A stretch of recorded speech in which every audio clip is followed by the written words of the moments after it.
Sob a proteção de Deus, declaro aberta a sessão extraordinária da primeira Câmara Civil do Tribunal de Justiça, nesta data de 20 de junho de 2024. Leitura, discussão e aprovação da sessão anterior. Embargador Expedito Ferreira. Embargador Cornélio Alves. Também. Expediente. Na ordem administrativa, comunicamos aos presentes que, por motivos superiores de ordem familiar, o desembargador Dilermando Mota não poderá comparecer a esta sessão. Portanto, os processos com extensão de quórum, bem como os processos de sua relatoria, não serão votados. Os processos em que houver defesa oral funcionarão as duas câmaras. Eu também, se ele pegou esse eu não consegui de jeito nenhum. Eu, 30 e qual? 35. O relatório da minha relatoria e da relatoria do desembargador Cornélio, bem como do desembargador Expedito. Votaram agora, sabe? Esse é o 12. É o 2 aqui. Na ordem, portanto, de preferência, teremos o mesmo sistema, à exceção dos processos do desembargador Dilermando como relator. Proposições e comunicações, desembargador Expedito Ferreira, Só um bom dia a todos, excelência. Embargador. Proporção e comunicação. Cornélio Alves, Não nenhuma. sem comunicações, portanto. Na ordem jurisdicional, o processo número 34 da relatoria do desembargador Cornélio Alves, doutora Luísa de Araújo Guimarães, está presente.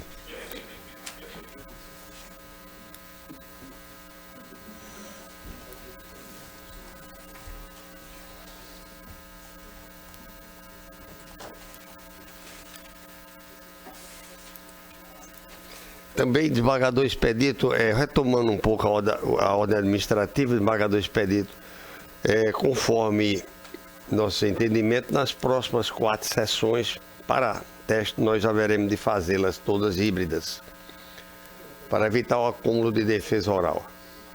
De acordo, desembargador Expedito? Pois não, doutora. É o 34? O 34. Pois não. Excelentíssimo senhor presidente desta Colém da Câmara Civil, a partir de quem cumprimento os demais julgadores, relator desembargador Cornélio Alves, ilustríssima representante do Ministério Público, caros servidores, advogados, demais presentes. Hoje eu gostaria de traçar algumas considerações em nome dos apelantes Valdemar e Catarina. Excelências, eu já pude distribuir memoriais, mas mesmo assim gostaria de destacar alguns pontos. O senhor Valdemar, ele é produtor rural, ele planta cana-de-açúcar e em 2014 celebrou um contrato de parceria agrícola com alguns investidores. E o negócio seria basicamente o seguinte: esses investidores aportariam um valor no negócio, Valdemar iria plantar a cana, colher, vender para as usinas de cana-de-açúcar e, em seguida, retornaria a esses investidores o valor que foi investido com, obviamente, algum retorno. Sendo que alguns fatos extraordinários ocorreram, imprevisíveis, que dificultaram esses pagamentos. Então, por um tempo, Valdemar veio cumprindo isso e, posteriormente... Posso continuar? Tá, ok. Obrigada. E chegou um determinado momento em que Valdemar não conseguiu mais cumprir esses contratos. E os investidores ajuizaram a execução de título extrajudicial e Valdemar e a sua esposa opuseram embargos à execução. E esses embargos à execução se pautaram basicamente em 3 pontos. O primeiro foi a inexigibilidade da obrigação, justamente decorrente desses fatos supervenientes. De 2014 a 2017, o estado do Rio Grande do Norte vivenciou um período de extrema seca que ocasionou uma crise sem precedentes no setor sucroenergético. E por isso impactou também na venda da cana-de-açúcar, né, nessa produção, e por isso Valdemar não conseguiu devolver aos investidores o valor acertado em contrato. E além disso, Valdemar tinha arrendado a cana-de-açúcar que estava sendo plantada, parte dela estava em uma área arrendada, e o proprietário desse imóvel vendeu o imóvel sem respeitar o direito de preferência de compra do senhor Valdemar. E após a venda desse imóvel, o novo proprietário não respeitou o contrato de arrendamento e expulsou Valdemar, destruindo toda a cana que estava plantada lá. Então, esses dois fatos que ocasionaram o descumprimento contratual. Além disso, nós alegamos também nos embargos de execução a ilegitimidade da senhora Catarina, que figurou no contrato exclusivamente como esposa do senhor Valdemar, como espécie de outorga uxória que foi exigida pelos investidores. Catarina não é produtora rural, não está vinculada a nenhum cadastro de produtora rural, nunca esteve em nenhuma cooperativa de plantadores de cana-de-açúcar, não tem gerência sobre os negócios do marido, nunca participou de nenhuma reunião, não conhece esses investidores, não estava copiada nos e-mails. Enfim, Catarina nunca deveria ter figurado, ser considerada uma produtora rural, porque ela não é. Ela simplesmente figurou nesse contrato como esposa do senhor Valdemar, dando ciência da existência desse contrato para que o patrimônio do casal pudesse responder por eventual inadimplemento. Mas jamais o patrimônio pessoal de Catarina, porque ela não foi obrigada diretamente, não poderia executar as obrigações que ali estavam postas, porque ela não é produtora rural. Então, se ela não poderia sequer executar essas obrigações, ela não poderia, o seu patrimônio pessoal, responder pelo eventual inadimplemento. E um terceiro ponto foi o excesso de execução, porque alguns valores que Valdemar conseguiu pagar a esses investidores, ele inclusive deu um trator em pagamento, isso não foi considerado, não foi abatido do valor que está sendo executado. Então, foram esses 3 pontos que se pautaram os embargos. E Valdemar pediu a realização de uma audiência de instrução, justamente porque pretendia provar especialmente a inexigibilidade da obrigação e a ilegitimidade da senhora Catarina. Com relação à inexigibilidade da obrigação, nós juntamos diversas matérias jornalísticas. Eu gostaria de ler aqui apenas os títulos. Produção perde força e usinas demitem quase 100 funcionários pós-safra. Produção de cana-de-açúcar enfrenta a pior crise desde os anos 80. Governo do RN decreta situação de emergência por seca. Grupo Farias, que opera no RN, pede recuperação judicial. Seca reduz produção de cana-de-açúcar. Essas foram algumas reportagens que nós juntamos para mostrar essa situação extraordinária que estava sendo vivenciada naquela época, mas nós gostaríamos de ter o direito de ter essa audiência de instrução justamente para trazer testemunhas, pessoas do setor, que pudessem comprovar em juízo essa situação, essa crise que ocorreu naquela época e como isso impactou em todos os negócios dos plantadores de cana-de-açúcar. E também a importância de trazer pessoas que estavam relacionadas ao negócio na época para mostrar que nunca houve a intenção de que Catarina figurasse como parceira produtora e todos tinham ciência que ela não era parceira produtora, apenas esposa do senhor Valdemar e por isso assinou o contrato nesses termos.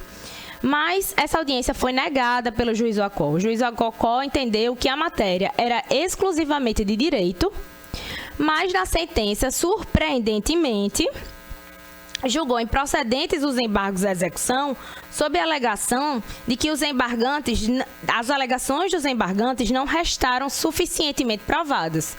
Ou seja, se a matéria era exclusivamente de direito, o que o juiz Ocó pretendia que os embargantes provassem? E como iam provar se a prova que eles pediram foi negada?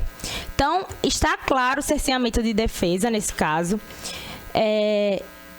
Em uma situação exatamente idêntica a essa, em outra execução de título extrajudicial movida por outros investidores, também foi negada essa prova, essa audiência de instrução, nesse outro processo, nos embargos à execução.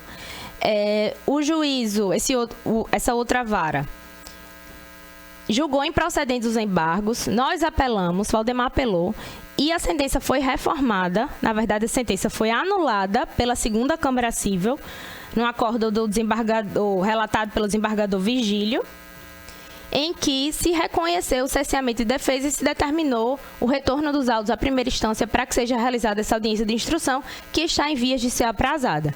Então, excelências, o que eu peço aqui, nós pedimos nesse caso, é justamente a anulação da sentença para que essa prova possa ser produzida em primeira instância.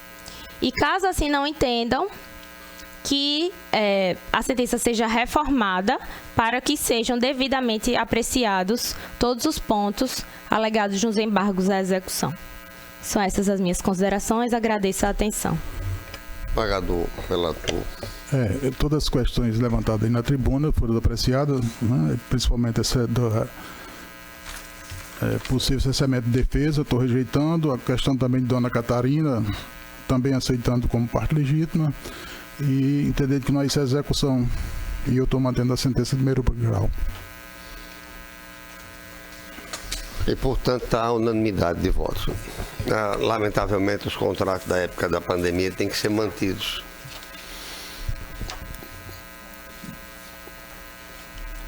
Na sequência, doutor Tiago José Carmo de Lima, 05 da minha relatoria. O desembargador Cornélio funcionará como vogal nos processos em que tiver realmente condições, inclusive com esclarecimento dos advogados, o que nos auxiliará bastante, para que nós possamos adiantar o processo 05. Pois não, vai falar primeiramente o apelante. É uma apelação, né? Agravo. Doutor Bruno e pela Unimed. Já que está aqui? Pois não. Por favor. Agravante.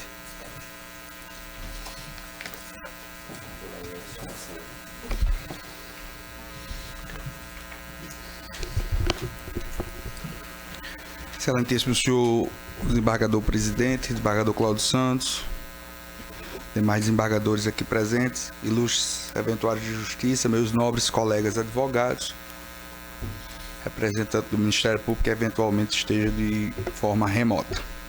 Senhor presidente, eu vou usar a tribuna, acho que não vou chegar nem a 1 minuto ou 2 de sustentação, é só para prestar um esclarecimento. Fica à vontade, doutor. Esse processo, ele diz respeito exclusivamente à manutenção do vínculo terapêutico da criança, em razão que ela já vinha fazendo um tratamento numa determinada clínica, com determinados profissionais, através de uma autorização da Unimed. E depois de vários anos, esse tratamento foi descontinuado. A criança enveredou na justiça buscando tão somente, desembargador Expedito, o pagamento pelo valor da tabela do plano. Não é nem R$1 a mais, nem a menos. Só o que o plano gasta na credenciada vai gastar fora. Então, eu nem viria hoje, mas como eu já conheço que existem algumas distorções na hora das sustentações dos julgamentos, porque aqui não está se discutindo, desembargador Cornélio, a autorização de terapia A, B ou C. Tudo foi plenamente autorizado para a Unimed, direcionando para a rede credenciada. E a criança, como já vinha fazendo o tratamento há vários anos, por indicação da Unimed, pediu a manutenção do vínculo terapêutico. O doutor Cláudio Santos, como relator, concedeu a liminar nesse sentido. Inclusive, existe um outro agravo, porque a liminar em primeiro grau foi deferida apenas parcialmente, a Unimed agravou a parte deferida, esse processo já foi desprovido aqui, e essa é a parte que nós agravamos, que foi quando a juíza negou algumas terapias, e nós trouxemos a discussão para o segundo grau, e a liminar foi concedida, e é aí que nós perseguimos pelo conhecimento e provimento do agravo. Espero que esses esclarecimentos sejam suficientes para o desdobramento da demanda. Muito obrigado. Pois não, doutor Tiago, vamos lá.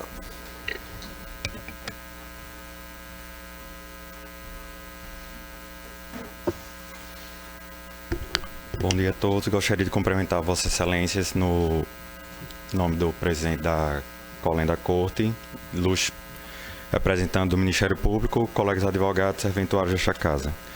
Como o nobre colega falou, trata-se apenas de rede credenciada. A Unimed tem profissionais habilitados para que se faça o tratamento da criança na rede credenciada. Não havendo necessidade de a Unimed despender e pagar uma outra clínica só por causa do vínculo que a criança tem com essa outra clínica. Os nossos profissionais são habilitados e todos eles são credenciados para fazer e habilitados para fazer o referido tratamento sem a necessidade de dispêndio com a outra clínica. A gente vê muito o aumento dessas demandas com desse tipo de requerimento. Há um vínculo da criança com o profissional, a operadora de saúde oferece o tratamento na sua rede credenciada, os pais não querem se desvincular daquele profissional a qual a criança está vinculada, e existe um plano em que a gente faz essa desvinculação e a criança tem o tratamento da mesma forma que teria na clínica a qual ele se vincula atualmente. Então, em poucas palavras, a gente pede o provimento do nosso agravo interno e o desprovimento do agravo de instrumento da parte agravante. A Câmara está mantendo a decisão liminar agora no mérito do agravo com provimento. Na sequência, nós temos ainda o doutor Tiago Sete, e Vossa Excelência está inscrito. Isso, Excelência. Unimed Gabriel dos Santos Mata.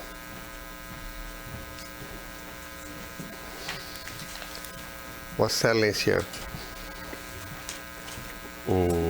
Pode falar. Pode ficar à vontade. Pronto. Essa demanda, ela trata-se de terapias que não estão inclusas no nosso rol, no rol da ANS. Faltando 2 votos, Pedite e... Pode ir.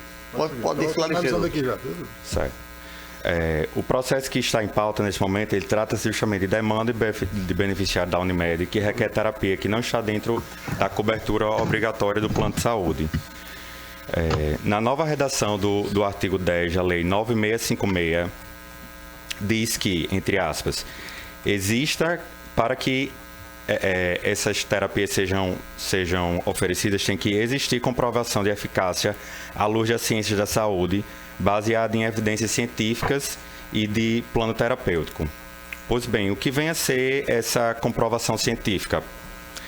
A Associação Brasileira de Medicina Física e Reabilitação se manifestou dizendo que o conceito de evidência científica deve ser extraído de estudos com grupos de controle de comparação e cuidados para que se evite a avaliação subjetiva dos resultados, e não de um grupo pequeno de pacientes que representam um menor nível de evidência.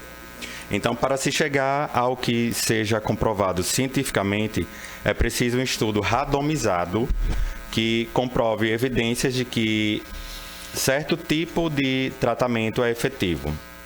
Ou seja, um tratamento experimental pode até causar resultados positivos a alguns indivíduos, mas isso não é suficiente para que se configure a comprovação científica. Eu estou trazendo esse debate à baila, pois entre os tratamentos solicitados possui tratamentos que não possuem comprovação científica. Entre eles está o DMI Therapy, que é a Dynamic Movement Invention. É uma patente que não possui comprovação científica quanto à sua eficácia de aplicação como método terapêutico, e sim por uma breve pesquisa que isso pode ser evidenciado. Em conformidade com a Lei 14.454 de 2022, caberia à parte autora demonstrar a comprovação científica do tratamento que busca a cobertura, tendo em vista sua exigência expressa do diploma normativo. Ao contrário, é possível constatar que não são encontrados quaisquer estudos, as notas técnicas e recomendações por órgãos técnicos recomendados como Conetic ou por meio do NatJus. E não existe qualquer comprovação de eficácia do tratamento à luz da medicina baseado em evidências. Outra terapia que ele está requerendo é a fisioterapia Bobat. Cumpre salientar que a ausência de previsão no rol de procedimentos da ANS, não havendo obrigação de custeio de tal fisioterapia. Não bastasse tudo isso, temos ainda que a limitação do rol é algo que adveu expresso de um instrumento contratual entabulado entre as partes, conforme se verifica nas cláusulas do contrato anexado aos autos. A patologia do beneficiário ela pode ser tratada por meios diversos de outros tipos de terapias constantes no rol e que são autorizadas pela operadora de saúde, sem a necessidade do uso do Bobat ou qualquer outro que não está englobado no rol. Principalmente quanto a esta espécie de tratamento, ela deve ser afastada por não contar com eficácia comprovada. Excelência, esse processo dá por maioria provimento. Ótimo. Ok? Aí, Vossa Excelência quiser continuar, fica à vontade, mas não, o resultado, eu estou vendo aqui, os colegas voltaram agora. Tá ótimo. Agradeço, bom dia. Pois não. Bom dia. O 10 da minha relatoria, doutor Tavis Oliveira Fernandes. Vossa Excelência fala por... Pois não.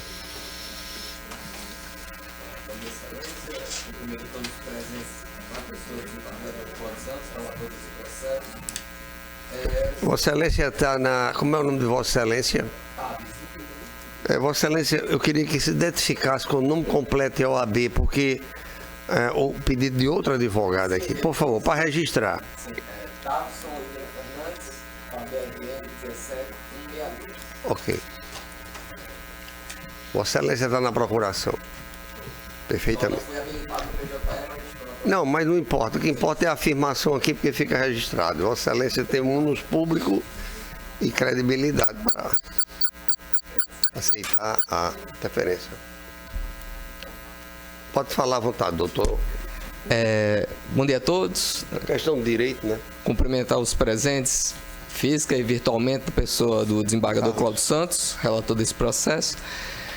Se trata de uma apelação interposta pela Arena das Dunas contra uma sentença que denegou a segurança na primeira instância, e a questão inicial é: a Arena das Dunas foi contratada pelo município de Natal, por meio da FUNCART, né, a Fundação de Cultura, Capitania das Artes, para a realização do evento Natal em Natal, nos anos de 2014 e 2015.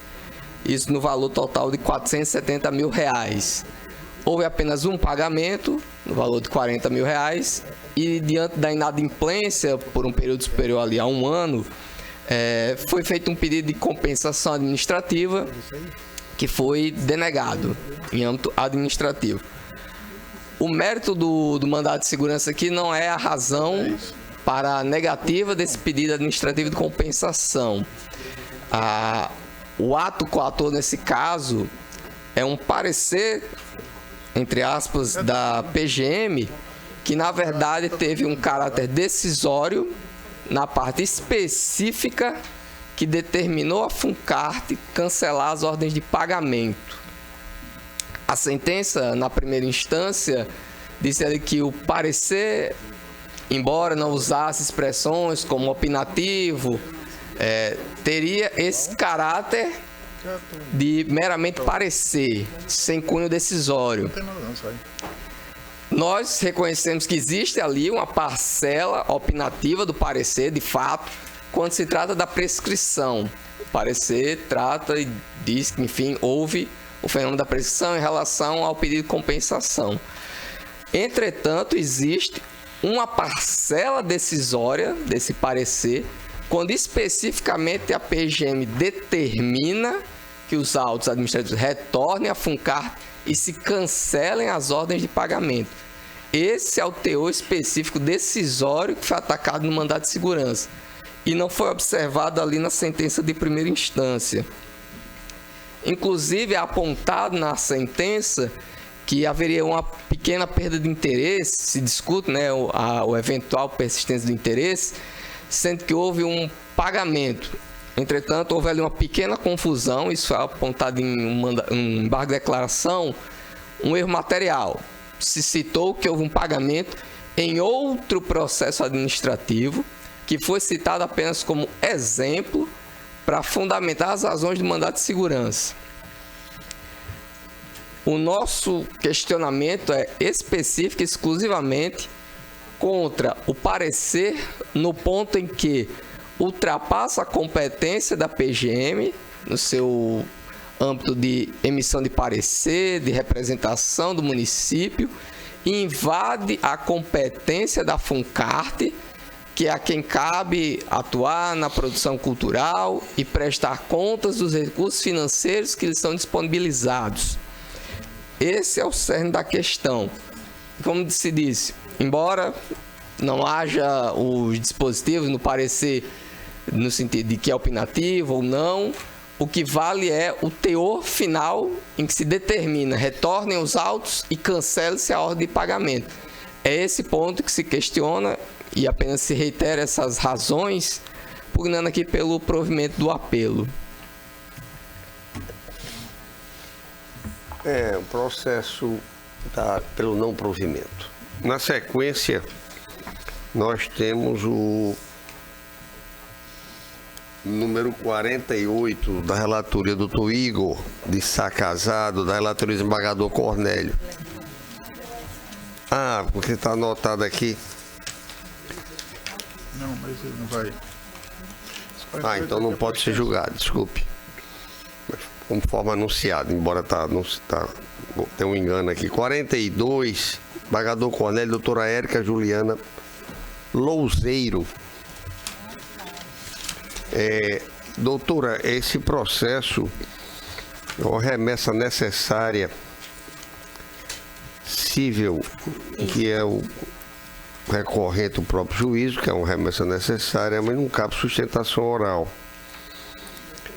Mas agradecemos a presença de Vossa Excelência. Tá bom, Excelência. E o 42 da relatoria desembargador Cornélio, Vossa Excelência quer anunciar, desembargadora, em atenção à jovem advogada que comparece aqui com tanta presteza. Como é, Edu? Vossa Excelência representa aqui? Beres. Está mantida. Esse 42, desembargador Cornélio,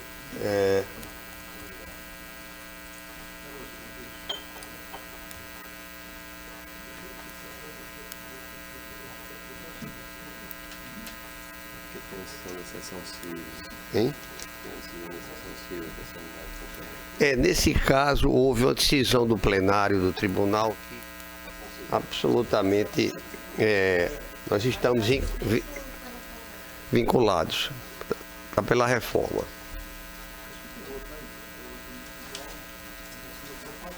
Mas o dela só tem 42. Agradecido pela atenção de Vossa Excelência. O 05, doutor Bruno, já foi. O 21, desembargador expedido, doutor Augusto Costa Maranhão. Agravo interno, doutor Augusto. Lamentavelmente. Hein?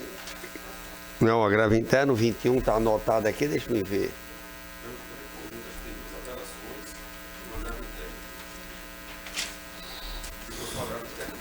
Não, claro, estou examinando aqui.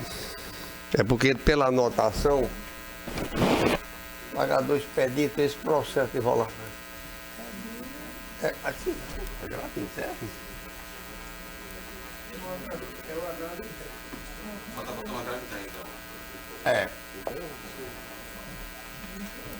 Mas aqui está anotado como se for aqui no...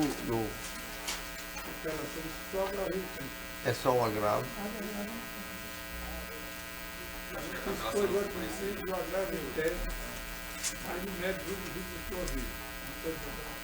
Ok. Mas seja bem-vindo sempre aqui, doutor.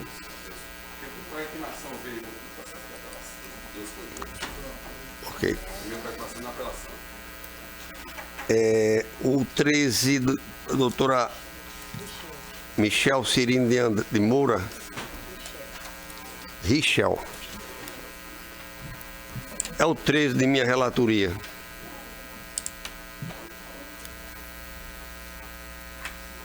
Vossa Excelência fala por quem, doutor?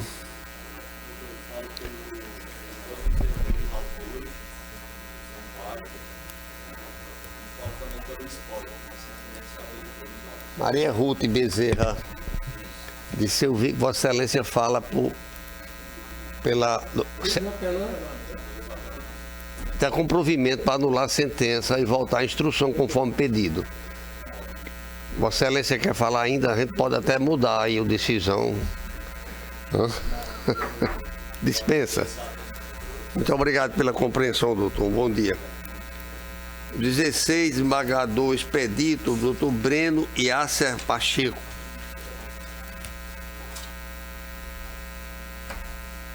Doutor Breno.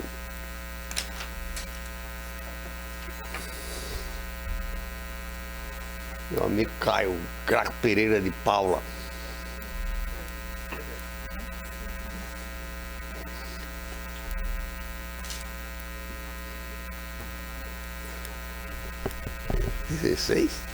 Pagador expedito, 16. Vossa Excelência fala por quem, doutor? Pelo agravado, Humberto Vieira. Pois não. Bom, excelentíssimo senhor desembargador presidente, quem cumprimento os demais desembargadores componentes dessa ilustre Câmara Civil, os serventuários, meus colegas. Bom, serei breve. A questão tratada na presente lide diz respeito a o processo principal diz respeito a um desfazimento de pacto em que foi imposta a parte agravante, nessa ocasião, a imposição de devolução dos valores decorrentes dessa contratação relacionada à compra de um imóvel. Obviamente o processo teve seu trânsito em julgado, passou-se a fase de cumprimento de sentença e vindo a chegar em sede de agravo o momento de cumprimento e pagamento dos valores ao agravado. Pois bem, a agravante sustenta e teve a tutela recursal nesse sentido para suspender a ordem de cobrança em seu desfavor, alegando que... Doutor Breno, perfeitamente. Pode até ser que ajudou Vossa Excelência. Pois não. Aqui o entendimento é que a reforma é apenas para reconhecer e adotar o índice da correção monetária da tabela da Justiça Federal. Pois não. Vossa Excelência... Na verdade, a discussão... Porque muda só a questão da aplicação, estão aplicando a tabela da Justiça Federal, relativamente aos valores. Quanto à questão da suspensão, então entendo imagino que esteja sendo reformado. Nesse aspecto somente. Pois não, então nesse aspecto esse é o principal ponto, para que o cumprimento fosse imediato. Havia uma tutela suspendendo Vossa Excelência haverá de executar, não é? Perfeitamente. Então me conformo com isso. Agradeço. Pois não. Bom dia para Vossa Excelência, obrigado pela compreensão. Na sequência, o doutor Lúcio Franklin Gugel. É o 09 da minha relatoria.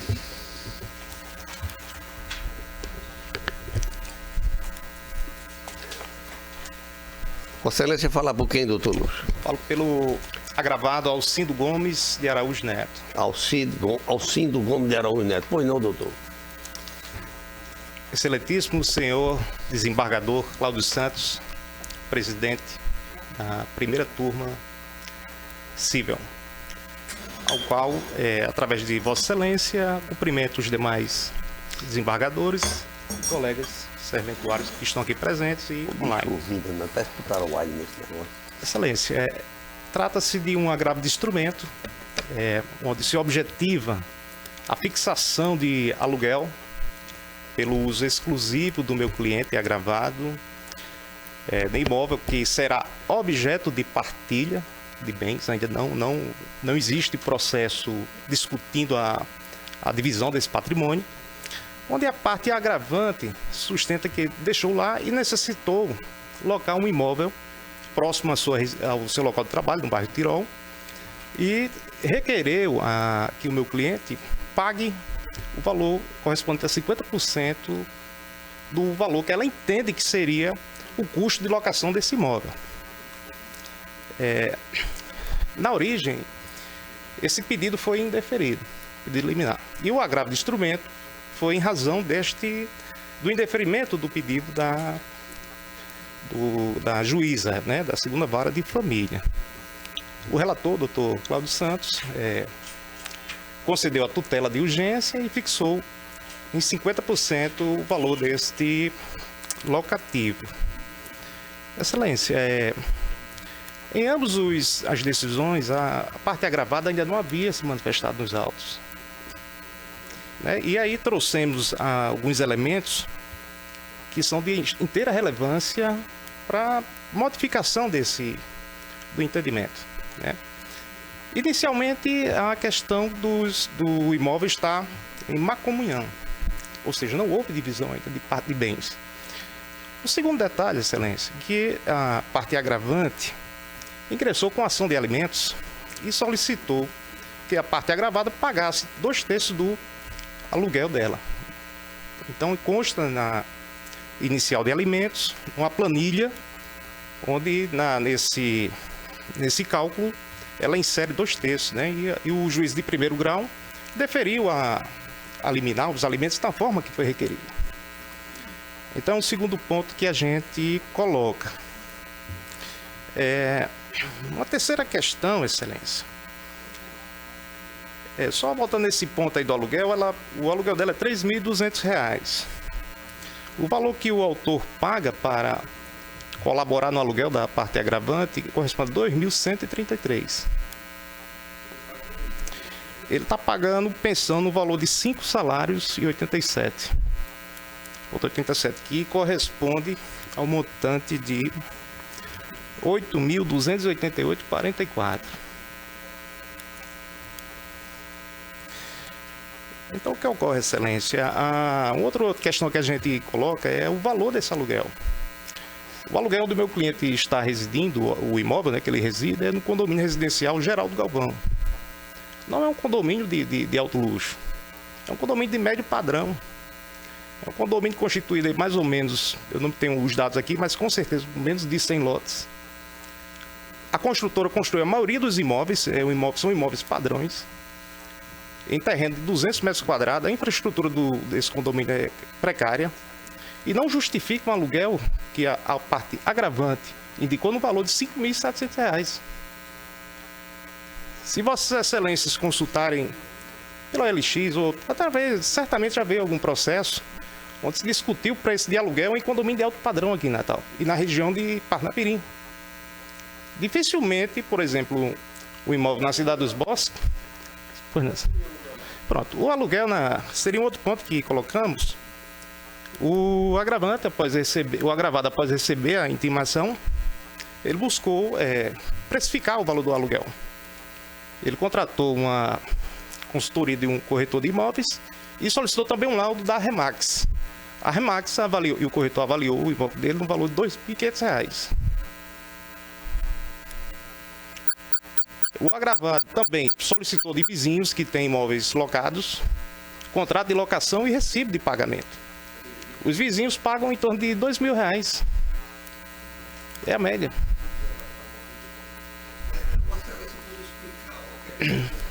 Entendido aí, eu acho até bom esse diálogo, que na pensão está incluído o pagamento de outro aluguel. Você tem que são 5 salários. Pronto, vamos lá. O casal tem 2 filhos. Pontualmente. Certo. Na pensão está incluído o pagamento de aluguel? Está incluído para os filhos, porque como a guarda é compartilhada, tem semana que as crianças ficam com a mãe e semanas que as crianças ficam com o pai. Mas o que está aqui em discussão é a questão do aluguel. Exatamente. Pagar 50%. Na planilha... Quando a parte agravante calculou o valor do que ela gostaria de receber, que na realidade até o valor que foi estabelecido supera o que ela solicitou, que ela disse que o custo dessa criança era R$15.000. Essa documentação da pensão está nos autos. Excelência, inserir hoje pela manhã a petição inicial dessa ação de alimentos e a decisão que fixou. É difícil a gente julgar com quem não está nos autos, né? Então eu vou... Vossa Excelência tem algum esclarecimento? Tenho sim, Excelência. Tem outro Pode ficar à vontade. Que, no caso, seria a questão do valor que realmente a Ilustro teve essa oportunidade de apresentar um parecer acerca do valor do aluguel após as contrarrazões. Exatamente, R$2.500. E ainda não foi dada a oportunidade na origem de se produzir essa prova. Dentro do contexto dos alimentos para os filhos, está 2/3 do aluguel nós dela. Estamos fixando em 2.500. Estão fixando 2.500, então fique satisfeitos. A rigor, assim, meu pedido seria... Não, aí Vossa Excelência vai produzir agora, ainda, Excelência, né? Vamos lá, eu gostaria que fosse 50% de 2.500. Então, o aluguel está sendo fixado em 2.500. Perfeito. Aí a questão do aluguel é em R$2.500. Então, Vossa Excelência terá oportunidade na produção ou no embargo de eventualmente esclarecer melhor, até com essa novidade que Vossa Excelência está trazendo a respeito da pensão que não consta do processo. Ok? Ok. Teremos a oportunidade aqui, nós estamos abertos para rever nosso ponto de vista sempre, até o julgamento com os recursos inerentes aos processos. E aí não vou orientar advogado, mas Vossa Excelência fica à vontade. Porque meu pedido subsidiário seria para ele pagar 50% desses 2.500. Vossa Excelência haverá de atacar oportunamente essa questão. Doutor Antônio Roberto, no 15. Isaac Luz Ferreira e Nacional Veículos. Excelência. Pois não, doutor. Bom dia, Excelência. Bom dia, desembargador Cláudio. Em nome de quem saúdo todos os presentes. Estamos aqui representando a Nacional Veículos, concessionária de veículos, apelada, que teve uma situação inusitada nesse processo, contudo já... Mantendo a decisão. Ah, tá mantendo a decisão? É. Pois não, Excelência. Então eu dispenso. Porque eu ia fazer menção a um caso idêntico que havia sido julgado na Câmara. Pois não. Pois não, doutor. Dispenso. Mas fica à vontade, viu? Não, dispenso, que é isso. Obrigado, viu? Bom dia.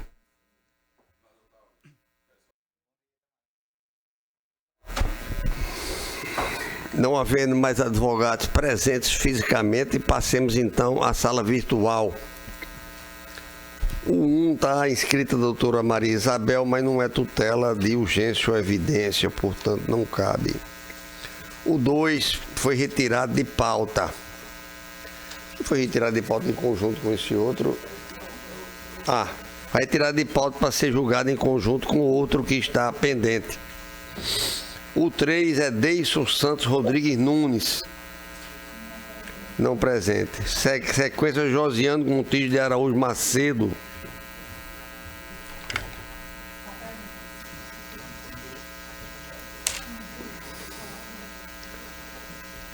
Doutora Josiane Gontijo de Araújo Macedo. Aqui, Excelência.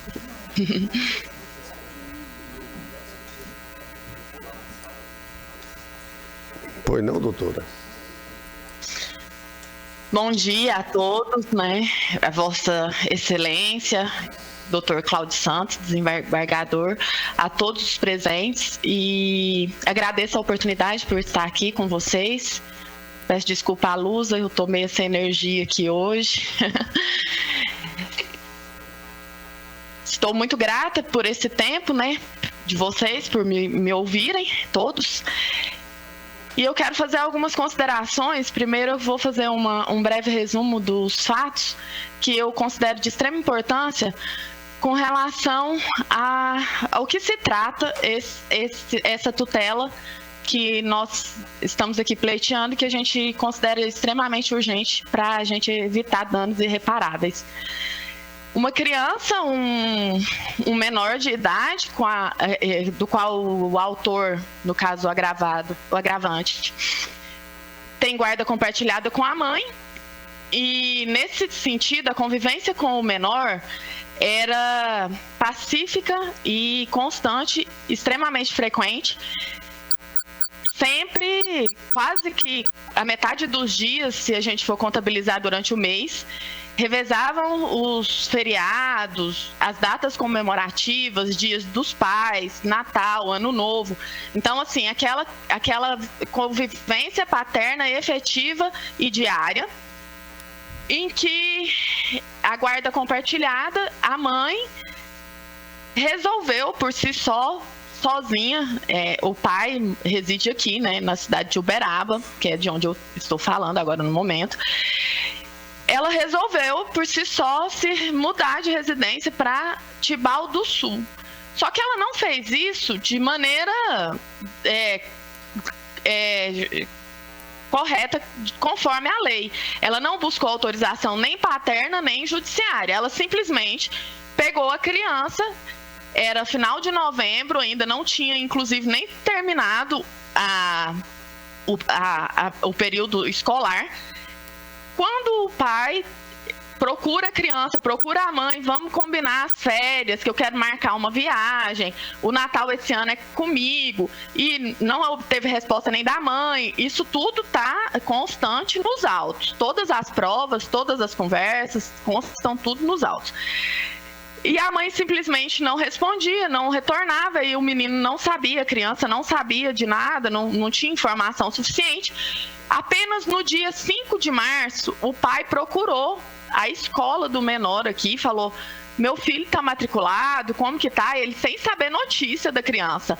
Quando foi no dia 5 de março, vejam, novembro, dezembro, janeiro, fevereiro, 5 de março, ao procurar a escola, como a mãe é servidora pública na escola, o pessoal, os próprios colegas de trabalho comunicaram a ela que o pai tinha ido lá, pego uma declaração de matrícula e foi informado de que a criança estava matriculada, porém ausente às aulas. Nesse tempo, ele ingressou na via judicial, mas ela já tinha sido informada de que ele tinha tido essa postura de procurar a escola, e ela procurou o Conselho Tutelar lá da cidade de Tibau do Sul.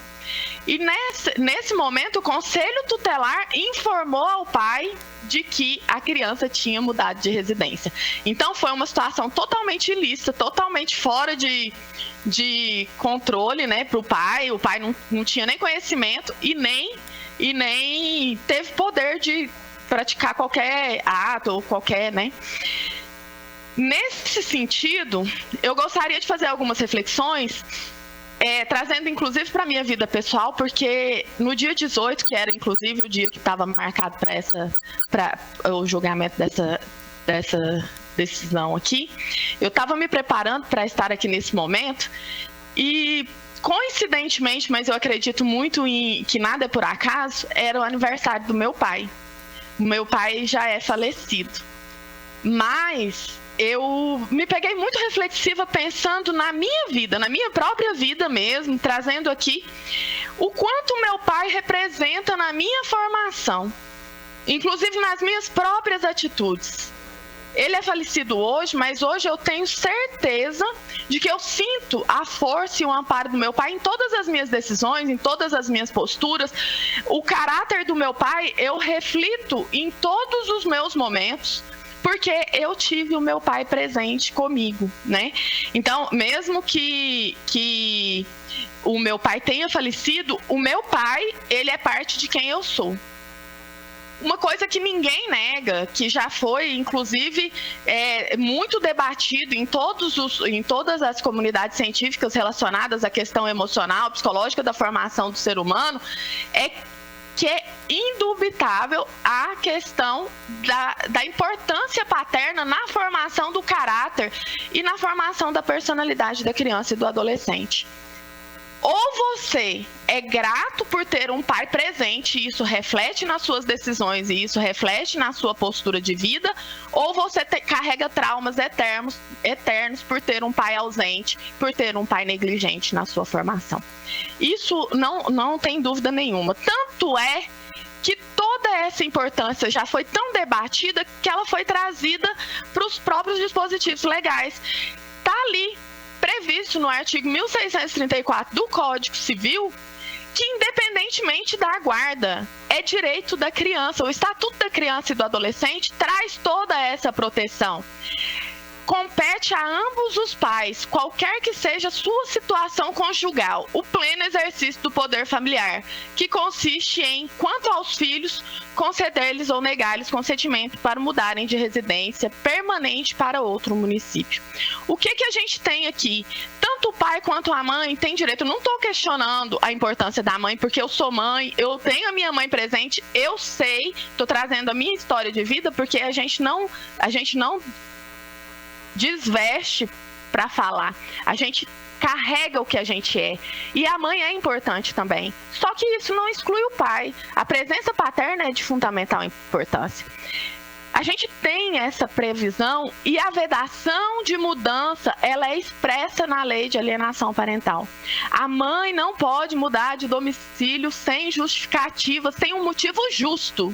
Não pode, está previsto. Nós temos as hipóteses em que a mudança pode ser realizada. E essa autorização, ela tem que ser prévia. Por que essa previsão, ela já prevê que a autorização seja prévia? Justamente porque para manter a estabilidade emocional da criança. Horas, nós estamos falando aqui de uma criança de 12 anos que toda a vida residiu na cidade de Uberaba, todos os seus amiguinhos, toda a sua formação escolar, e que aqui nós temos toda a família materna e toda a família paterna. Então, assim, eu não estou falando de uma situação em que a mãe vai para um ambiente para ficar mais próximo da sua família, não. Eu estou falando de uma situação em que a mãe deixa a própria família e a família paterna, e sem avisar, se muda para 3.000 quilômetros de distância da criança e simplesmente permanece nessa situação, com o judiciário permanecendo silente, com o indeferimento dessa tutela de urgência, como nos autos aqui, que eu vim trazer esses motivos, essas questões. O que está acontecendo, então? O que nós temos? Uma prática clara de um ilícito. É um ilícito. Ela está claramente descumprindo a lei, tanto o Código Civil quanto a lei de alienação parental. Enquanto isso, o que está acontecendo? O pai está reiteradamente sofrido, buscando o judiciário para ter o direito de convivência com o seu filho. E não é só o pai está falando em nome do próprio filho. Por quê?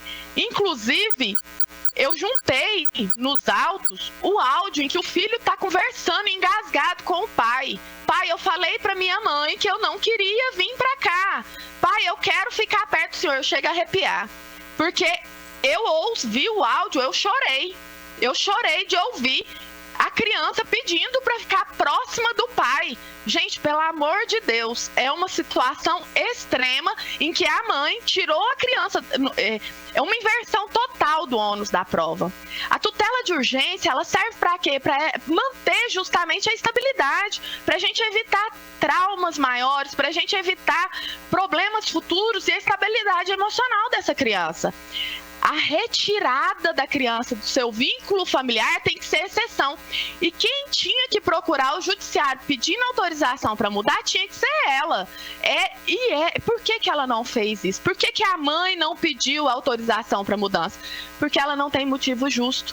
Tanto é que ela não tem motivo justo que em nenhum momento nos autos que ela falou, que ela chegou aos autos para falar, ela trouxe algum motivo substancial que justificasse, que fosse plausível para manter essa alteração brusca de endereço da forma como ela alterou.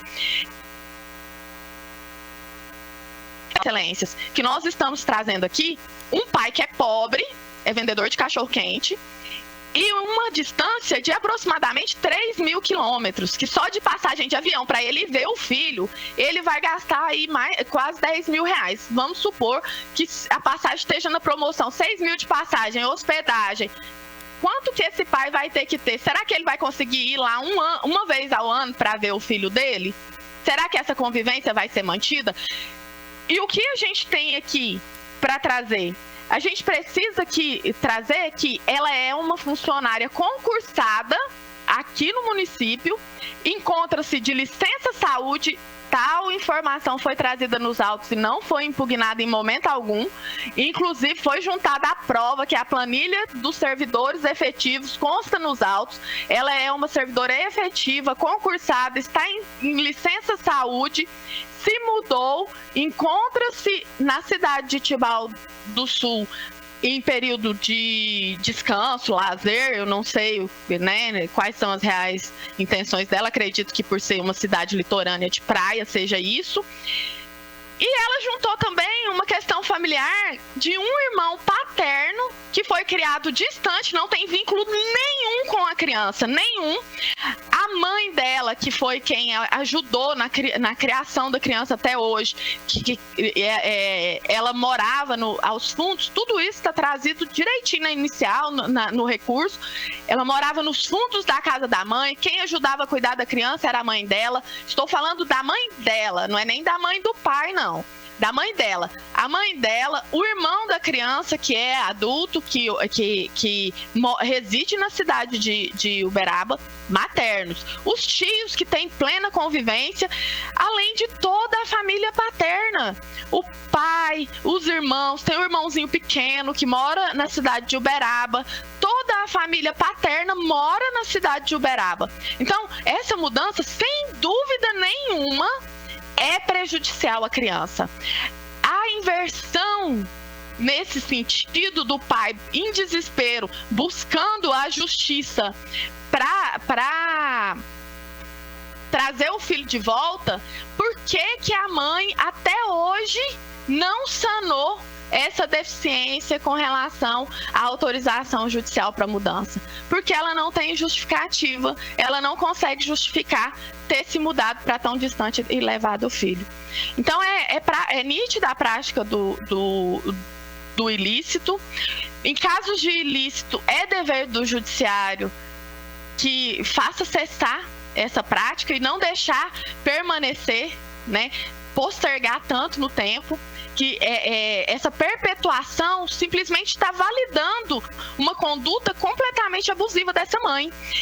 Além de que, excelências, nós temos também, eu tenho plena convicção de que o contraditório vai se formar, de que vai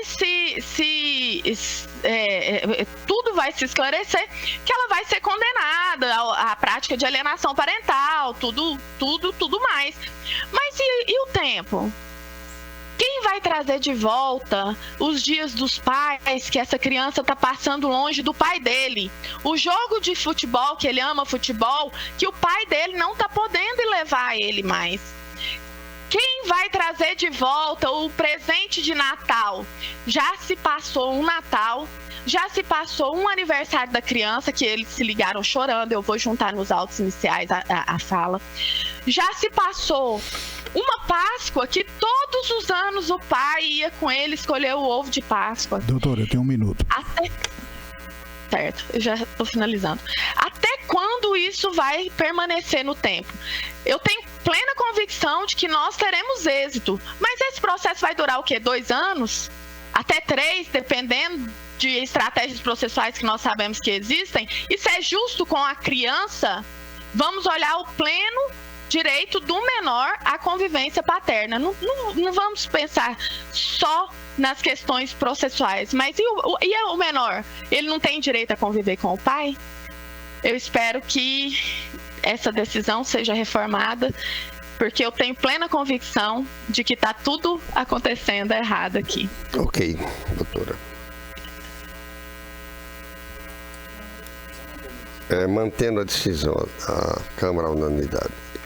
Na sequência, nós temos o 5 foi julgado, o 6, Renato Augusto do Marés, não cabe sustentação. O 7 foi julgado. O 8º embargo de declaração também não cabe, Fernanda Fernandes. O 9 também já foi julgado. O 10 também. O 11, Flávio André Alves de Brito. É uma questão que foi julgada pelo plenário na IRDR. A gente está mantendo a decisão do tribunal. O 12, embargo de declaração, doutora Fernanda. O 13 foi julgado. 14, Marlon Gonçalves Sanches. Bom dia, Excelência. Vossa Excelência fala pelo Banco Itaú. Pelo Banco Itaú, perfeitamente. Pois não, doutor. Tá ok, Excelência. Meu nome é Marlon Sanches, vou ser muito breve, objetivo como de costume, uma vez que a matéria é de grande recorrência de julgamentos nessa Câmara e em outras desta UF, é um caso de consignado que a parte autora não reconhece a contratação e o banco traz, na fase de conhecimento, todas as provas inerentes a trazer a legalidade dessa contratação e demonstrar que a única beneficiária da contratação desse produto fora a parte autora. Foi juntado o contrato, devidamente assinado, documentos de identificação da parte autora também foram juntados à época da contratação, que coadunam com o documento juntado na própria inicial, e também demonstramos que o valor contratado fora devidamente depositado na conta corrente da parte autora, sem que houvesse qualquer tipo de impugnação. Marlon. Pois não, Excelência. Me desculpe interrompê-lo.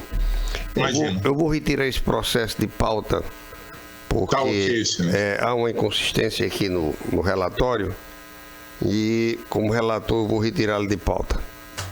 Tá ok, Excelência. Muito obrigado. Boa sessão a todos.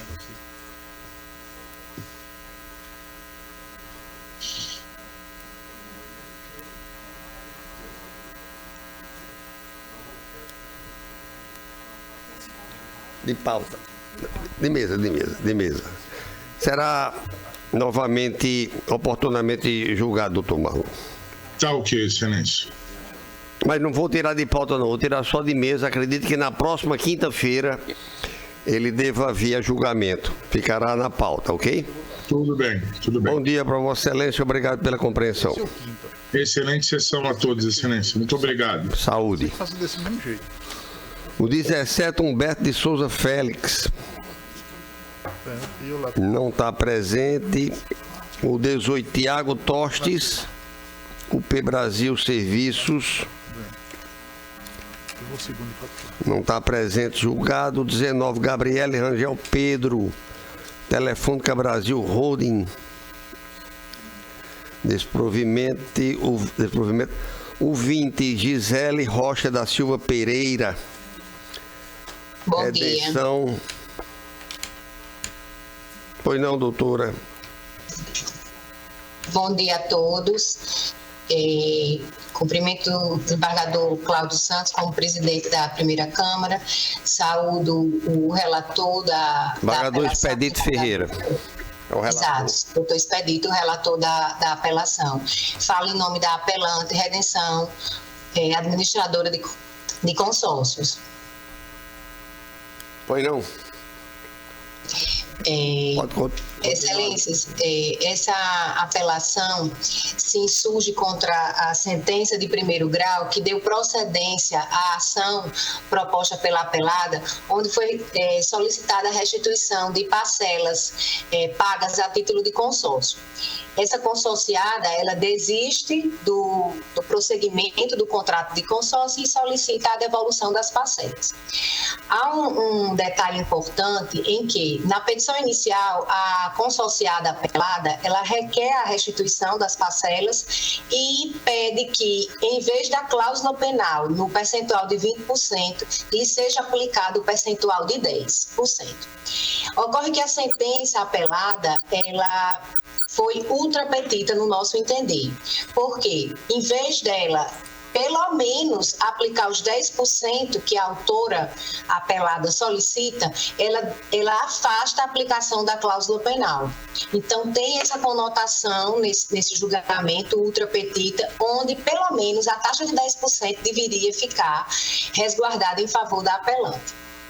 Além dessa questão da cláusula penal, o que a gente também discute nessa ação não é a inexistência de crédito, muito pelo contrário, existe crédito a ser devolvido, a ser ressarcido à apelada, porém, não nos patamares exigidos por ela. Uma vez que em contrato de consórcio, quando há desistência unilateral do contratante, é necessário aplicar os descontos legais devidos pelo contrato que é firmado com total anuência, com total conhecimento da apelada. Então, o nosso pedido na apelação é pelo reconhecimento da decisão ultrapetita, aplicando-se sim a cláusula penal de 20% e na remota hipótese de não considerar 20%, que seja pelo menos de 10%, como a própria autora apelada requereu, e não desconsiderando a aplicação. E no segundo momento, que a restituição seja feita de acordo com os parâmetros que tem na contestação, né, que é a aplicação, o somatório do fundo comum com o fundo de reserva e somando esse percentual, aplica-se o valor sobre o valor do bem no momento de mercado no momento da restituição. Então é esse o nosso pedido pelo provimento da apelação. Não, a taxa de administração e tem a taxa, a cláusula penal, não é isso? Isso, é porque a sentença, desembargador, ele afasta a cláusula penal como um todo. Tá, eu tô entendendo. A apelada, ela pede a aplicação de 10%. Está claro, doutora. Está claro, doutora Gisele, diga, desembargador Cornélio.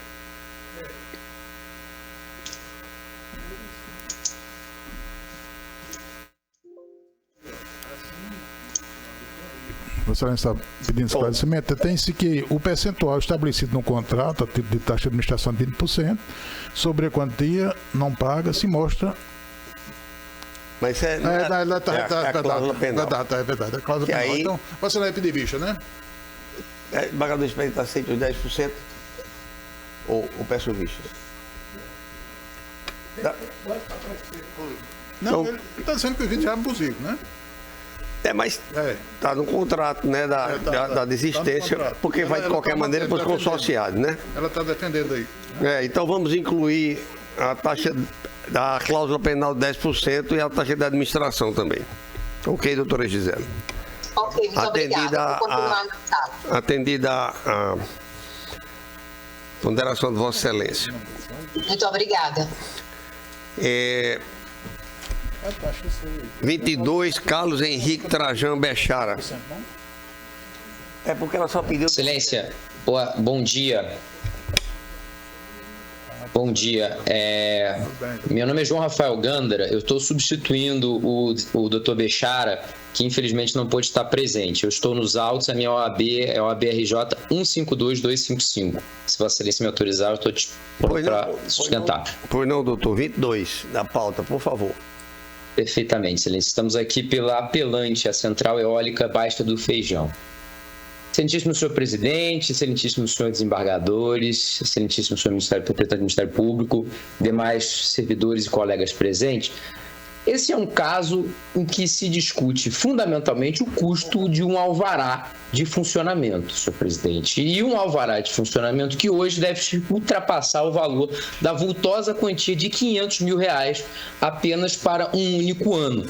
É disso que se trata aqui, né, nesse processo em resumida simples, né? O que houve? A Central, ela é uma empresa geradora de energia eólica e ela está instalada, dentre outros lugares, no município de Jandaíra.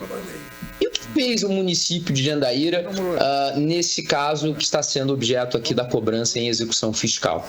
Cobrou da empresa ora apelante R$4 mil por aerogerador, por cada um daqueles cataventos, né, que está lá instalado no município. E o que sustenta, então, a empresa, né, e que foi vencida na sentença? É a questão, né, da inconstitucionalidade e ilegalidade da cobrança. É bem verdade que essa Câmara determinou que a questão da constitucionalidade fosse examinada pelo órgão especial desse egrégio tribunal. E essa arguição de inconstitucionalidade, né, por uma decisão de maioria de votos, acabou sendo rejeitada. Mas, senhor presidente, isso é que a apelante chama para atenção, foi rejeitada não declarando a constitucionalidade e absoluta legalidade da taxa. Não. O que se colhe especificamente do acórdão dessa arguição de inconstitucionalidade é que seria afastada a questão do caráter confiscatório. Mas por que se afastou isso? Porque se entendeu que era necessário uma questão de prova, era necessário apreciação de prova e, portanto, não um exame jurídico de constitucionalidade. E é por isso, então, que os autos voltam a essa Câmara, que agora tem a possibilidade de examinar tanto a questão da constitucionalidade à luz da prova, como da própria ilegalidade, que, por óbvio, não foi objeto daquela arguição de inconstitucionalidade. Então, quais são os pontos aqui que a apelante traz para questionar essa absurda cobrança de R$4.000 por aerogerador, apenas para que funcione num único exercício a empresa, né? Ou seja, uma cobrança regular que todo ano vai se repetindo. Em primeiro lugar, senhor presidente, o que a apelante destaca é que, isso está provado nos autos, a taxa ela é exigida, pelo o que consta aqui, por uma fiscalização que diz respeito à saúde, segurança, ordem pública, uma série de elementos. Só que o que efetivamente acontece na lei, o que está previsto na lei? Que será a Secretaria de Fazenda da apelada, do município de Jandaíra, que faria esse tipo de fiscalização. Ora, por todas as vênias, senhor presidente, resta claro, e o Supremo Tribunal Federal e toda a jurisprudência se orienta no sentido de que, para que seja cabível a cobrança de uma taxa de fiscalização, precisa ter, obviamente, fiscalização, e fiscalização técnica que permita a aferição desses elementos. E na lei já se verifica que isso não existe, porque, normalmente, é o fisco, uma fiscalização que, obviamente, tem cunho arrecadatório e não de fiscalizar todas essas questões de saúde, ordem pública e tantas outras, para as quais, obviamente, um fiscal de rendas certamente não será habilitado a fazer. Então, o primeiro argumento é o descabimento da taxa ante a falta de um órgão fiscalizador próprio para fazer essa fiscalização. Ressalto que essa questão já foi enfrentada pelo Supremo Tribunal Federal em repercussão geral, RS citado aqui no recurso 588322 de Goiás. A segunda questão, senhor presidente, diz respeito ao fato de que este tributo, a taxa, é um tributo, como vossas excelências bem sabem, vinculado a um serviço estatal ou a uma atividade fiscalizatória do poder de polícia estatal. É isso que diz o artigo 145, 2 da Constituição, é isso que diz o artigo 77 do Código Tributário Nacional. Então tem um limite para o valor dessa taxa, que a taxa, não é um imposto, a taxa ela tem que ser, no máximo, o valor daquele poder de polícia que é demandado pela atividade realizada pelo particular. E o que aconteceu nesse caso, senhor presidente? Está se cobrando uma taxa que se demonstrou aqui, e aí sim a prova, e assim que sim é o foro competente para se apreciar essa prova, no valor, como eu disse, atualmente de R$500.000, que mais do que supera só desse contribuinte, só esse valor cobrado, nesse único exercício, todo o valor que existe alocado ao orçamento de Jandaíra para a secretaria que faz essa fiscalização. Portanto, como é que pode uma taxa de fiscalização e funcionamento, o arrecadado de um valor de um único contribuinte, superar o custo de manutenção de toda a fiscalização municipal? Isso está provado, os dados são públicos. Tá? Essa é uma questão que, com todas as vênias, não pode ser admitida aqui, sob pena de se admitir que um único contribuinte arque com o custo do fisco inteiro, e mais do que supere isso, que evidentemente só revela não só a inconstitucionalidade, mas a ilegalidade, porque a lei impõe o custo da atividade de poder de polícia como um limite máximo para o valor da taxa. Isso, sem dúvida alguma, está sendo superado nesse caso concreto. O terceiro, e já me encaminhando para o fim, senhor presidente, argumento aqui pela ilegalidade e invalidade da taxa, diz respeito ao fato de que esta taxa está sendo cobrada por aerogerador, por torre, E qual é o dispositivo legal, qual a base legal para essa incidência? A base legal é um dispositivo do Código Tributário de Jandaíra que diz que, basicamente, essa taxa de R$4.000 é devida por torre. Deixa eu pegar aqui exatamente a redação. Ele fala em o artigo, item 23, tabela 2 da Lei Complementar 12 de 2010, com a redação dada pela Lei Complementar 17 de 2007, que diz o seguinte: esses R$4.000 é por torres de transmissão de telecomunicação, energia elétrica e congêneres.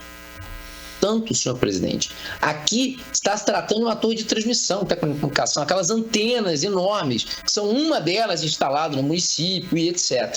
Né? Ou mesmo uma grande torre de transmissão, né, daquelas enormes também, que você tem uma ali, no máximo duas.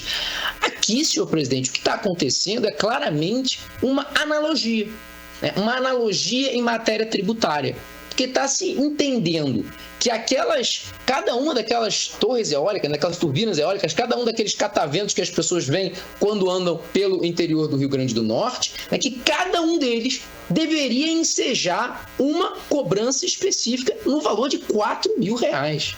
Então, às vezes, são centenas daqueles cataventos num único lugar, num único estabelecimento, e está se cobrando por cada um deles, como se fosse possível fazer essa fiscalização individualizada. Então, aqui, senhor presidente, senhores embargadores, chamando a atenção de que está havendo analogia. E não cabe, como vossas excelências bem sabem, analogia em matéria tributária. Isso é vedado pelo princípio da legalidade e também pelo artigo 108, parágrafo único do Código Tributário Nacional. O que se entende, nesse caso, é que deve ser pago, se algum valor for devido, é aquele valor de R$150, em que nessa tabela está alocado para item 24, atividades não constantes nos itens anteriores. Então, tem-se uma lista, essa lista prevê ali especificamente o que seria cobrado por cada tipo de estabelecimento. Quando não se enquadra na lista, e esses aerogeradores, essas torres de geração eólica, que, repito, não são torres de transmissão, não são torres de telecomunicação, se enquadram nesse valor de R$150, a gente teria uma cobrança de R$6.000 muito mais compatível, né, do que esse valor absurdo que está sendo cobrado aqui da hora apelante. E por fim, senhor presidente, apenas para que a questão da vinculação com relação a esse julgamento, né, do órgão especial seja levada com as devidas ponderações, o que se tem que ressaltar é que este tribunal, o Tribunal do Rio Grande do Norte, por meio do seu órgão especial, na arguição de inconstitucionalidade 08-00363-2019-2023, 820.000, isso está nos autos, já declarou a inconstitucionalidade dessa tipo de taxa para o município de Parazinho. Taxa no exato valor. Então, embora seja outro município, parece muito claro que essa é uma hipótese, né, de aplicação do precedente. Então, há sim um precedente do órgão especial, ainda mais numa situação, né, em que há uma certa divergência atualmente no órgão especial, já houve um precedente, né, do próprio município de Parazinho com taxa semelhante. E o que é mais importante, senhor presidente, a jurisprudência toda do Supremo Tribunal Federal, inclusive a recente ADI 2551, é no sentido de se reconhecer que há sim, né, um evidente caráter abusivo, confiscatório no valor de taxas, né, que se convertem em verdadeiros impostos, porque superam em muito o custo da atividade de fiscalização, como foi provado neste caso concreto, excelência. Não há outra prova que a apelante possa fazer, senão essa, de mostrar que o valor que ela paga é maior do que o valor, e é incontroverso esse valor, não há qualquer contestação, do que o valor total do orçamento de Jandaíra, até porque esse é um dado público obtido ali de acesso fácil na internet, é um orçamento público, tá? Para que o cidadão veja quanto custa o Estado, não pode ele pagar mais do que o que custa o Estado, apenas para funcionar, para operar lá no município de Jandaíra. Por todos esses argumentos, senhor presidente, senhores desembargadores é que a apelante requer pelo provimento parcial ou integral da sentença, né, para cancelar totalmente a cobrança ou para se reduzir para esse valor de R$150, porque não é possível que uma empresa que queira empreender aqui no Rio Grande do Norte, queira gerar energia limpa, tenha que pagar um alvará de funcionamento de quase R$500 mil para poder fazer isso no interior do estado do Rio Grande do Norte. Então, agradecendo a atenção de Vossa Excelência, requer o provimento do recurso nos termos lá requeridos. Muito obrigado. O relator Embargador Expedito. 22, não é? Eu vou pedir vistas, apesar de ter discordado do relator que está mantendo, para verificar exatamente essas questões, até porque nessa discussão dessa ADINS eu fui vencido em um e, enfim, acompanhei a maioria no outro, principalmente pela falta de tipicidade na estrita legalidade tributária e também relativamente à ausência de uma razoável equivalência entre o custo do eventual serviço de fiscalização e o valor cobrado financeiramente. Vou trazer meu voto por escrito na próxima sessão, fica, portanto, dependendo ainda, continuando o julgamento para a próxima sessão, eventualmente com ampliação do quórum. Muito obrigado, Excelência. Na sequência, da relatoria do desembargador Dilermando Mota, portanto, só anunciar o nome dos advogados inscritos, porque o desembargador Dilermando Mota não está presente. Marcondes Cardoso de Paiva, Cristiano Barros, no 24, embora não caiba a sustentação, Lohane Torres Adriane. Todos esses processos ficarão para a próxima quinta-feira, porque na terça-feira não teremos sessão ordinária. Vereador, ele vai viajar também quinta. Aí é um negócio, depois a gente resolve isso aí. Expedito. Eu terça e ele quinta. RE. Terça, então a gente pode funcionar terça-feira. Daquele jeito, assim, só se for. Vamos funcionar terça-feira, então. Vamos. Então, terça-feira fica mantida e a gente suspenda de quinta, fica toda terça-feira com sessão híbrida. Pronto. Doutora Fernanda também, sustentação oral. Doutor Marcos Aurélio Lopes de Farias, Dilermando. O doutor Ivan de Moraes Lenze Júnior, embargador Cornélio Alves. Parece que esse caso... Qual o número? É o 29, Excelência. Me parece que seja o caso de não cabimento de sustentação. Embargador Cornélio. Não cabe. Excelência confirma? Confirmo. O 30, doutor Renato do Mareschi. Votado. O 31, doutor Adriano Silva Dantas. Embargador. O 30, desembargador. Bom dia, Excelência. 31. Bom dia, Excelência. Adriano presente. Pois não, doutor Adriano, só um minuto, por favor.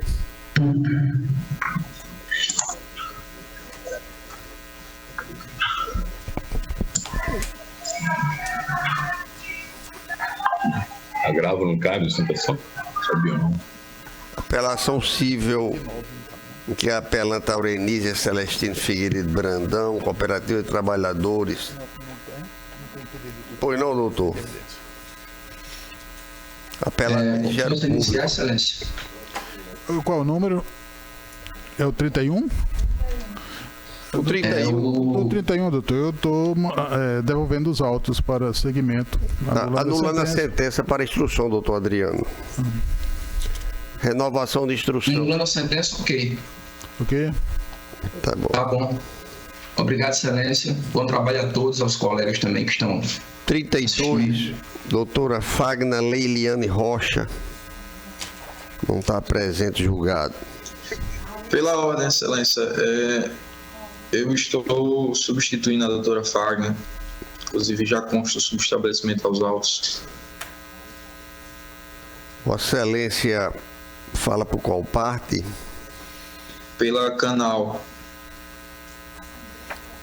São duas apelações Ok, pode. Vamos lá, doutor, começar. por favor. Raul Felipe Silva, o nome de Vossa Excelência? Isso. Muito obrigado, Excelência. Cumprimento o excelentíssimo senhor relator Cornélio Alves, os demais desembargadores, excelentíssimo representante do Ministério Público, serventuários da Justiça e para os advogados presentes na sessão, meus cumprimentos. Bem, o caso de hoje trata-se de apelação civil movida pela Canal, qual também é apelada neste processo. Para ter-se uma estrutura maior e um entendimento mais aprofundado do caso, de maneira didática, eu vou trazer a sustentação dividida em 3 partes, um breve resumo do caso, o entendimento do juiz e as razões da apelação pela Canal. Pronto, passando a discorrer sobre o caso trata-se de um veículo, né, um vício de fato de fabricação. A autora, a Francisca Zilene, em 2016, ela comprou um Ford Ka. E esse Ford Ka, desde que comprou esse automóvel, ele apresentava um barulho aí em marchas de baixa rotação, como a primeira ou a ré, certo? Ligados ao sistema de embreagem. E algumas vezes, de fato, esse veículo deu entrada na oficina da Canal Automóveis, autorizada da Ford. E aí, após esse imbróglio de entradas na oficina, a parte autora moveu uma ação requerendo aí a reparação do bem. E, em princípio, o primeiro pedido seria de restituição do valor do automóvel, certo? Malgrado a tutela de urgência de reparação do bem ser incompatível. Não obstante, a parte autora fez uma emenda inicial, constante ao ID 2334-7618, em que consta como pedido principal, certo, a reparação do bem, ou seja, a parte autora queria o seu bem reparado, além de indenização por danos materiais. E aí, após a liminar concedida pelo juiz, inclusive foi objeto de agravo apreciada por esta turma, o veículo foi reparado dentro do prazo e foi constatado um vício de fabricação que foi devidamente sanado. E, nesse sentido, o veículo foi reparado definitivamente.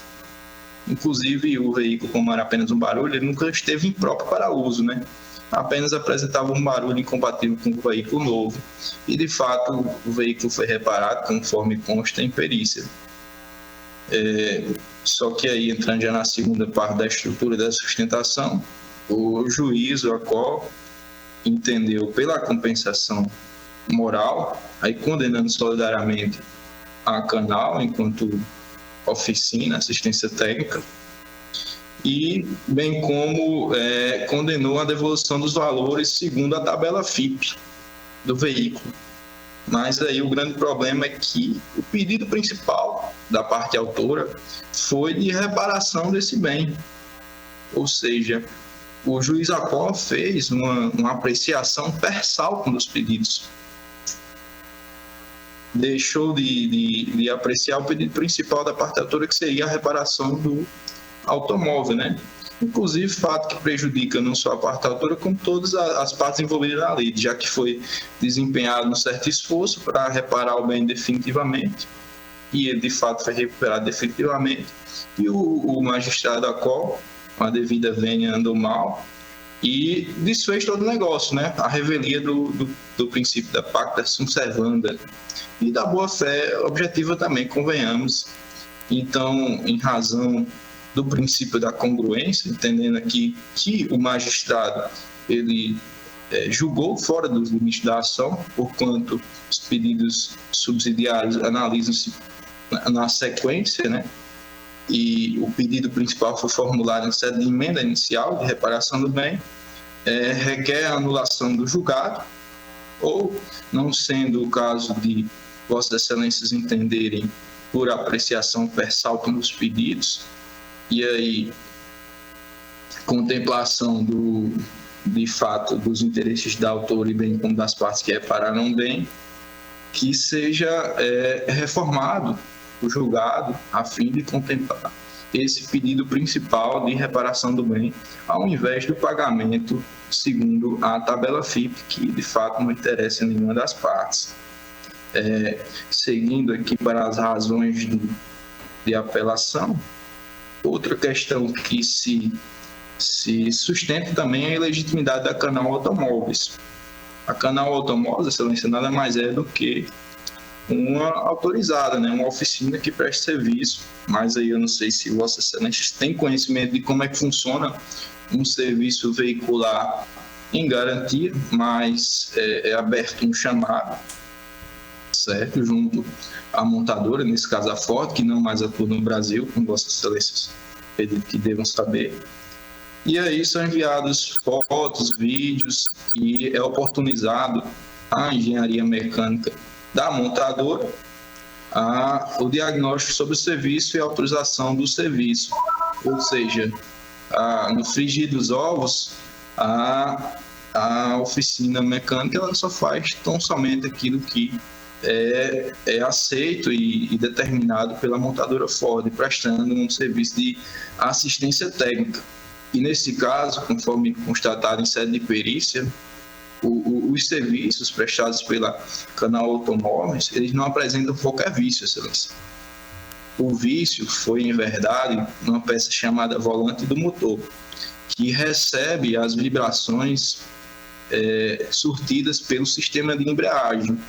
Ele evita trepidação e, de fato, evita que faça qualquer barulho, né? Uma peça de ferro e que estava danificada em sua fabricação, na fabricação do carro, certo? E após trocar essa peça, o veículo foi reparado definitivamente.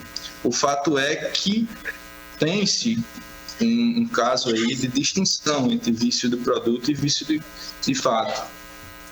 Me parece um pouco desrazoável condenar a Canal solidariamente em R$10 mil e na reparação, aí, na devolução desse valor do veículo, quando só prestou serviço de oficina. Ela só lucrou com a mão de obra. O vício é de fabricação, o vício é de produto.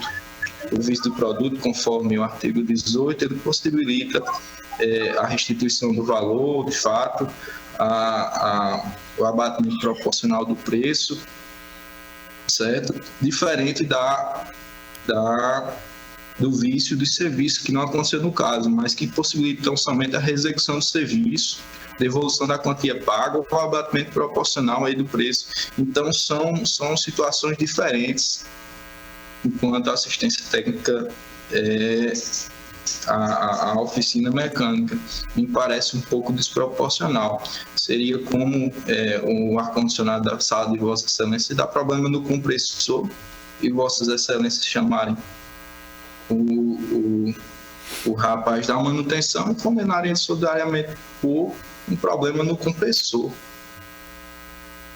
Não me parece razoável. Inclusive, Excelências, eu juntei um julgado, um precedente, aliás, dois, um deles, inclusive, da primeira turma, em que Vossas Excelências consideram, esse da relatoria do desembargador expedito, que a assistência técnica ela não é capaz, não é parte legítima, não tem pertinência subjetiva para figurar no Código Passivo de Ações quando o vício ele é pertinente ou concernente à fabricação, como no caso em tela. E passando esses pontos, tem-se também aí que, de fato, como já levantado anteriormente, a Canal Automóveis ela não produz veículos e não pode ser, de fato, responsabilizado, não há nexo causal em sua conduta, e o fato que gerou esse processo e eventualmente gerou danos à parte autora a ser condenado em danos morais, pelo qual aí nós temos que não há os requisitos subjetivos da responsabilidade civil, ou seja, conduta, porquanto nada fez, pelo contrário, quando foi chamado a reparar o bem, assim o fez em menos de 30 dias, atuando legitimamente. Não há também nexo causal, muito menos dano, pelo qual não há aí o dever de indenizar.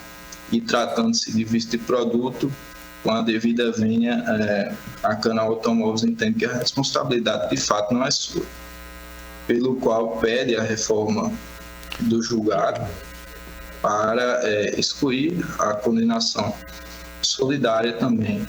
Então, nesses sentidos, em primeiro momento, pede-se a anulação do julgado, a reforma do julgado para excluir a condenação solidária da Canal Automóveis. E, em último caso, que o pedido principal da parte autora seja contemplado aí conforme emenda inicial de reparação do veículo e não o de devolução do valor conforme a tabela FIP, que não interessa a nenhum dos litigantes. É nesse sentido que a defesa, que Causito, enquanto representante da Canal Automóveis, requer a reforma do decísio. Muito obrigado. Pagador relator.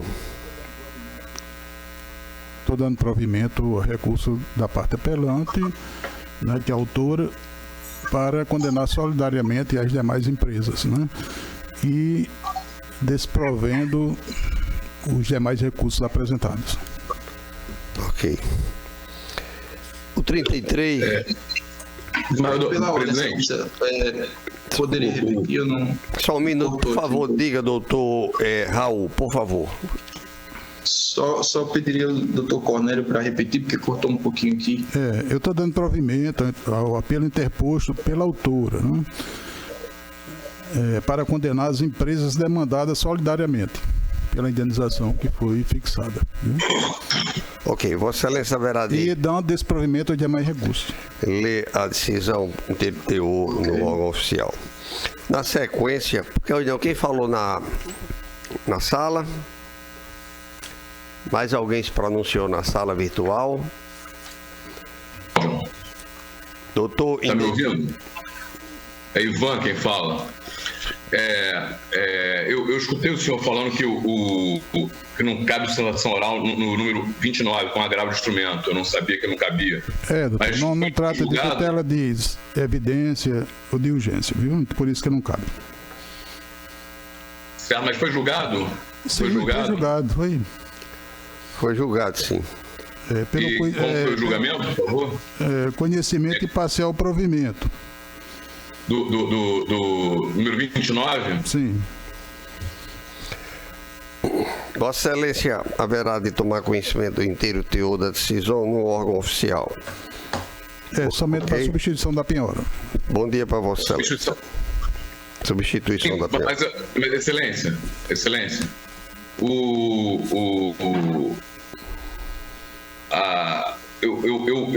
eu gostaria de ter falado exatamente que o bem oferecido de sua penhora já está em garantia de outra ação. Ele não pode substituir. Não sei, mas está decidido assim, Vossa Excelência recorra. Eu estou só anunciando o resultado. Com base de declaração, então. Tá bom.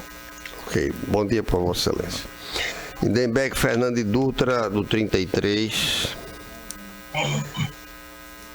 Está dando provimento, doutor Lindenberg.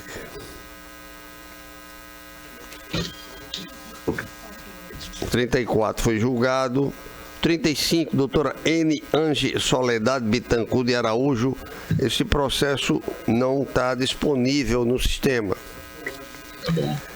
36, doutor Cristiano, Centrais de Abastecimento, Protásio, Locações. Estou presente, Excelência, em substituição do doutor Cristiano.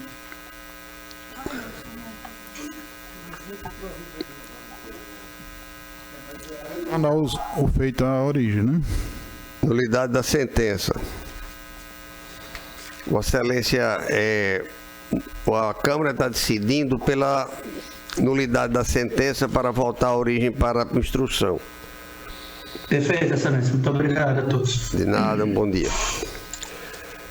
O 37 ainda da relatoria do desembargador Cornélio é Antônio Eduardo Gonçalves de Rueda. Unimed. Excelência, bom dia. Pois não. Estou substituindo o doutor Antônio Rueda. Vossa Excelência poderia se identificar nome OAB, por favor? Posso sim, Excelência. Meu nome é Matheus José Marreira de Lima, OAB Paraíba 23752. Pois não, doutor, vamos à luta. Ok. Bom dia a todos, colega da turma, saúdo a todos na pessoa do excelentíssimo desembargador presidente, doutor Cláudio Santos, bem como o desembargador relator, doutor desembargador Cornélio, o ilustre representante do Ministério Público e também aqueles que ainda aqui se encontram presentes. Tenciono que desde já minha apresentação vai ser de forma concisa. Trata-se de um recurso de apelação interposto pela Unimed Natal, em face de uma sentença que a condenou, confirmando uma decisão liminar para autorizar e custear um procedimento cirúrgico de angioplastia, além de também condená-la numa indenização por danos morais no montante de R$10 mil. No entanto, excelências, cumpre destacar que o plano de saúde ele atuou no pleno exercício de seu direito e não por conduta ilícita, pois resta claro e evidenciado nos autos do processo que o procedimento não consta no rol da ANS. No que diz respeito à condenação aos danos morais, arbitrado no valor de R$10 mil, pleiteamos pela sua reforma, pois não há evidência de conduta ilícita por parte do plano que agiu no exercício regular de seu direito. Alternativamente, caso não seja acatado o pedido nessa reforma, no desprovimento do dano moral, pede que seja ao menos minorado o valor. Essas são as minhas razões pelas quais pleiteio pelo conhecimento e provimento do recurso interposto pela Unimed Natal. Agradeço a todos pela oportunidade e desejo um excelente dia. Doutor, a Câmara está negando provimento, é uma angioplastia. Também registrar que o doutor José Praz está acompanhando por YouTube por dificuldade de acompanhar pelo sistema do PJE, está com dificuldade de acesso. Mas o doutor Zé Braz está acompanhando a sessão e pelo YouTube e poderá fazer todas as intervenções necessárias por parte do Ministério Público. Devo registrar isso até para efeito de atendimento à legalidade com a presença do Ministério Público na sessão desta Câmara. Estamos aqui atentos, doutor Zé Braz, por favor. Alguma coisa pode intervir aqui que nós estamos atentos pelo sistema de WhatsApp.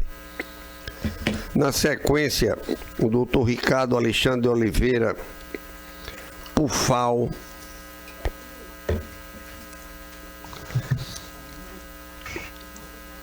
O 39, o 38, doutora Fernanda Rafaela Oliveira de Carvalho. Pela ordem, excelência, estou substituindo a doutora Fernanda.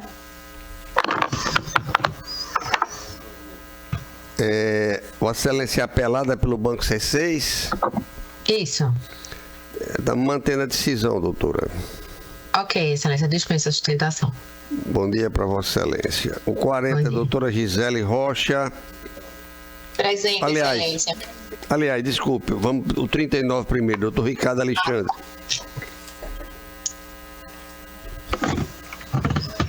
Bom dia a todos. Todos me ouvem? Vossa Excelência apelado, doutor Tiago. Doutor Ricardo. Isso, excelência. Eu sou representante de Iago Vinícius Araújo de Oliveira, o apelado. Isso. Estamos mantendo a decisão. Sim, senhor. Bom dia a todos, obrigado. Doutora Gisele Rocha da Silva Pereira. Pois não, presente. Fala em nome da apelada JMJ. Está mantendo a decisão, doutora Gisele. Muito obrigada. Bom dia a todos. Bom dia, obrigado pela consideração e gentileza.